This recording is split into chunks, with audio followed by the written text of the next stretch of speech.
안녕하세요. 이번 쪼개시는 지구, 쪼개시는 공급망 자료에서 공급망 재편 속 주목할 만한 국내의 산업에 대해 조사한 신희철 연구원이라고 합니다. 처음으로 설명드릴 점은 리쇼어링의 배경인데요. 2000년 초부터 세계화가 진행되면서 전 세계는 인건비가 저렴한 중국에 제조업을 아웃소싱하였습니다. 이렇게 오랜 시간이 지나면서 중국의 제조업 위상은 커진 반면 미국의 제조업 위상은 낮아졌는데요. 첫 번째 그래프를 보시면 이는 미국 등 주요 제조업 국가들의 GDP 대비 제조업 부가가치 비중 추이의 그래프입니다. 미국의 경우 지속적으로 하락하면서 현재 전체 GDP 대비 약 10%대의 제조업 비중을 차지하고 있습니다. 반면 중국과 독일, 한국, 일본은 20에서 30%대로 미국은 지금 현저히 낮은 수치를 기록하고 있는데요. 옆에 그래프는 전 세계의 제조업 부가가치 대비 미국과 중국의 비중입니다. 이 역시 미국은 70년대 전 세계 제조업 중에서 약 30%를 차지했으나 지속적으로 감소하여 현재 14%를 기록하고 있습니다. 반면 2000년 초반부터 전 세계 제조업을 도맡아 하던 중국의 전 세계 제조업 비중은 30%까지 올라온 상황입니다. 이렇게 중국은 제조업을 도맡아 하면서 이제 단순한 조립 공장뿐만 아니라 첨단 기술 분야에서도 미국을 위협을 하고 있습니다. 이에 기술 패권을 중심으로 미국과 중국의 갈등이 심화되고 있는 상황 속에서 미국은 첨단 기술을 중심으로 제조업을 다시 가져오겠다는 결심을 하게 되었고, 이게 리쇼어링의 출발점이 되었습니다. 그렇다면 미국은 어떤 산업을 가져오려고 하고 있을까요? 앞서 언급했듯이 미국이 가져오려고 하는 산업은 주로 첨단 산업이라는 특징이 있습니다. 특히 이 중 단연 중요한 산업은 반도체인데요.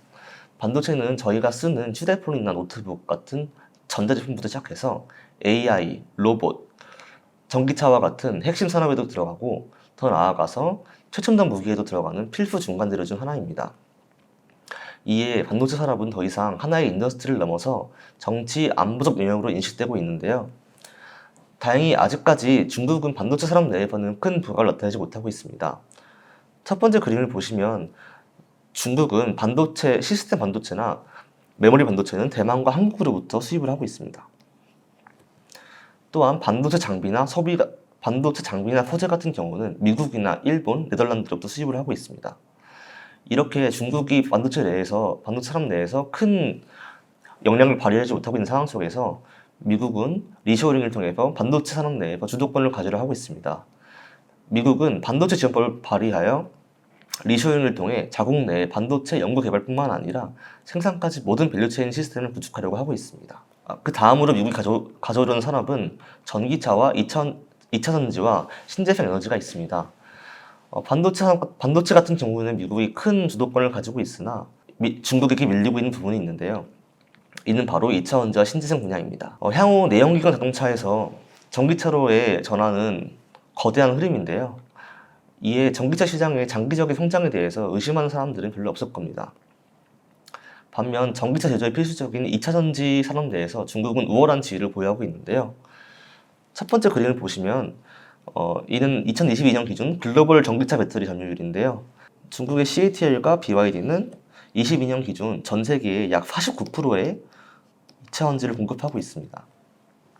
기술 패권을 중심으로 두고 미중을 중심으로 신냉전 구도가 이어질 상황 속 미국은 2차전지 분야에서 중국의 의존도를 축소시킬 필요성이 존재하고 있습니다. 전기차 산업의 성장은 전력 수요의 증가를 야기할 전망인데요. 이에 따라서 글로벌 주요국들은 전력 공급을 위해서 힘쓰고 있습니다.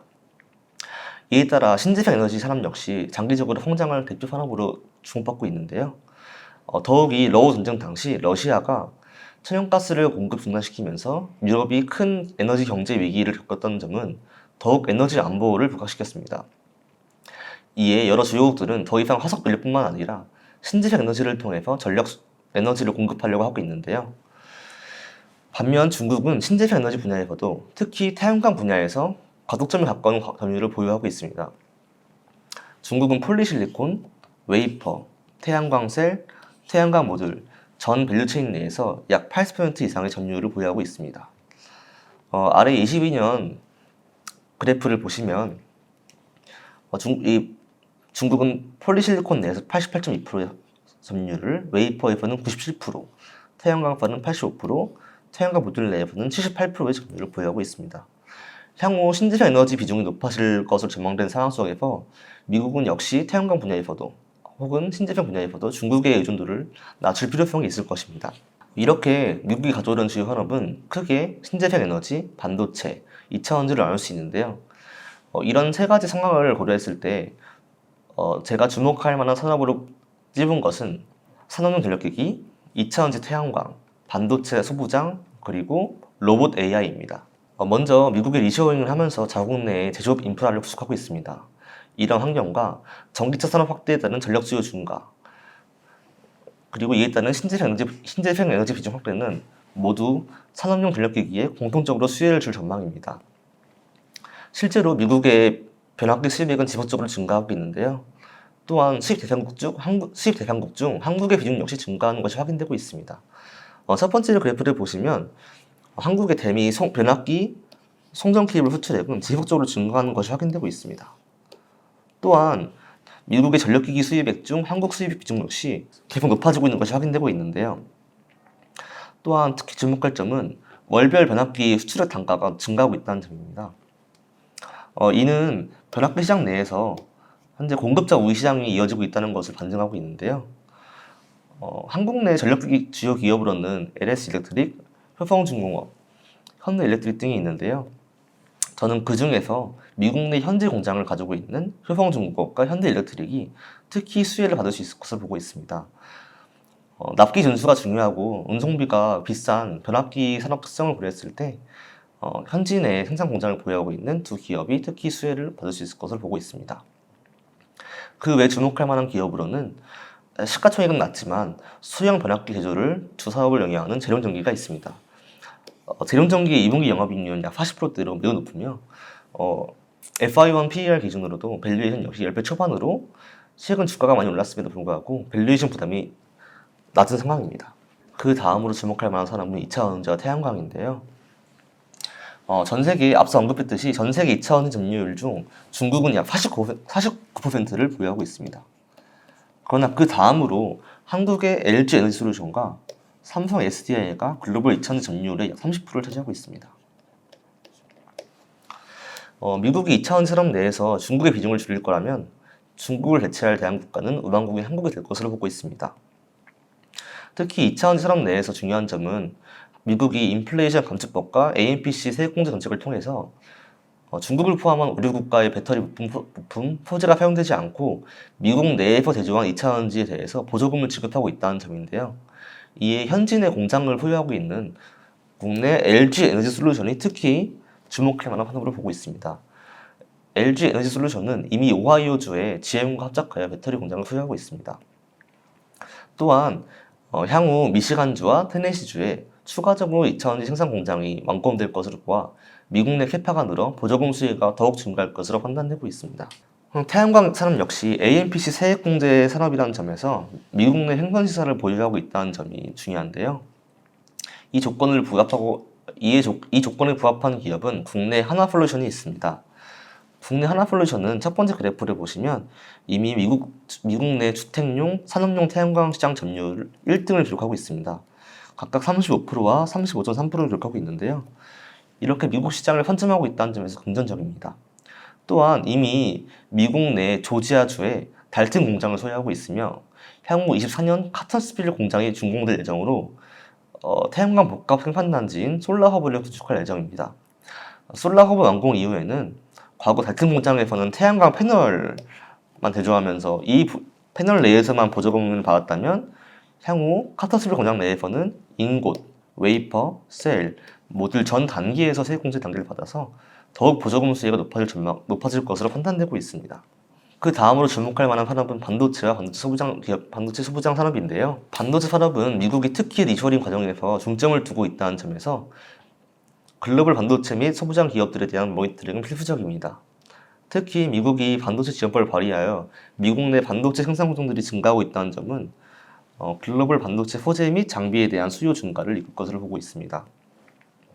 특히 글로벌 반도체 산업 특징은 각 공장마다 소수의 국가 및 기업이 과독점을 하고 있다는 점인데요. 여기서 일본이 특히 수혜국으로 나타날 것을 보고 있습니다. 일본은 반도체 소재 부문에서 독자적인 기술력을 보유하고 있으며 동시에 미국의 우방국이라는 점에서 큰 수혜를 볼 국가 중 하나라고 보고 있습니다. 일본의 대표적 반도체 소재 기업으로는 반도체 웨이퍼를 생산하는 시네츠화학, 반도체의 회전 공정 내에서 회전 재료를 생산하는 미쓰비시 가스화학, 그리고 전구체를 생산하는 아데카가 있으며 또한 장비 업체로는 모두 다 잘 아시겠지만 도쿄 일렉트론이 있습니다. 국내는 아직 반도체 소부장 시장 내에서는 낮은 점유율을 보유하고 있습니다. 단 한국 정부 역시 연초 국가 첨단 산업 육성 전략을 발표하면서 한국 내 자체적인 반도체 밸류체인을 구축할 것으로 예상되고 있어 이에 대한 지원이 이어질 것으로 보고 있습니다. 아래 두 번째 그림을 보시면 한국은 이제 용인 내에 반도체 메가 클러스터를 구축할 예정이고요. 그 아래인 안성에 반도체 소재 부품 장비 특화 단지를 설립할 예정입니다. 이렇게 국가 차원으로서 국내 반도체 소부장 기업들에 대한 지원이 이어질 것으로 보았을 때 해당 기업들에 대한 모니터링 역시 필요하다고 판단되고 있습니다. 공급망 재편수 국내에 주목할 산업 중 마지막은 로봇 AI인데요. 과거 저렴한 인건비인 중국에 제조업을 아웃소싱하는 것이 아닌 비싼 인건비의 미국 내 생산기지를 구축하는 것은 생산 비용을 증가시키고 인플레이션을 유발할 수 있다는 부작용이 존재하고 있습니다. 또한 오랜 기간 제조업을 영위하지 않은 미국 내에 고수능 노동자가 부재하다는 점 역시 리쇼링이 한계로 지목되고 있는데요. 실제로 NFIB 서베이에 따르면 비싼 인건비와 저속능 노동자에 따른 부정적 응답 비율은 지속적으로 증가하는 것이 확인되고 있습니다. 이러한 한계를 극복하기 위해선 기술 혁신에 따른 로봇 및 AI 산업의 구조적 성장은 필수적인 흐름으로 판단되고 있습니다. AI가 소프트웨어 역할을 하면서 제조 공정 내에서 인간의 역할을 로봇이 서서히 대체를 하고 이는 생산성 증대, 생산 비용 감소로 이어질 것으로 보고 있습니다.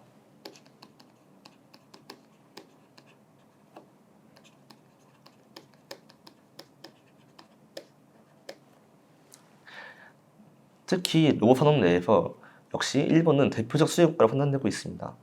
일본의 주요 산업용 로봇 제조 기업인 화낙, 야스카와 전기는 글로벌 산업용 로봇 시장 내에서 각각 1위, 3위의 점유율을 보유하고 있다는 점에서 긍정적으로 보이고 있습니다.